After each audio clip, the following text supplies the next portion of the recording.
হে মানব, তোমাকে আবার 40 দিনের জন্য জীবিত করা হলো, যাতে এই দুনিয়ার কি হাল হয়েছে সেটা তুমি দেখতে পারো। আর একটা কথা খেয়াল রাখবে, তোমাকে শুধু তোমার খাস আপনজনই দেখতে পাবে। আরে ওই তো আমার বন্ধু, ওর সাথে কথা বলি। আরে বন্ধু এইদিকে দেখ, আমি আইছি। বন্ধু কথা শুনোস না? বন্ধু আমার তো মনে হচ্ছে ও আমাকে শুনতে পাচ্ছে না। আরে ওই তো মুস্তাকিমের ছেলে, ওর সাথে কথা বলি। আরে কামরুল শোনো। আরে বাবা ভয় পেও না, এইদিকে আসো, আমার কথাটা তো শোনো।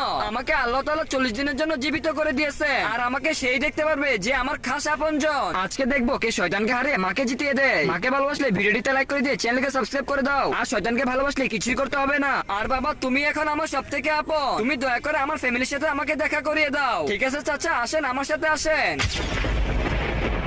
চাচা ওই দেখেন আপনার ছেলে বসে আছে। আরে শান্ত, তুমি এখানে বসে জুয়া খেলতেছো? তুমি কি ভুলে গেছো যে তোমার বাবা কত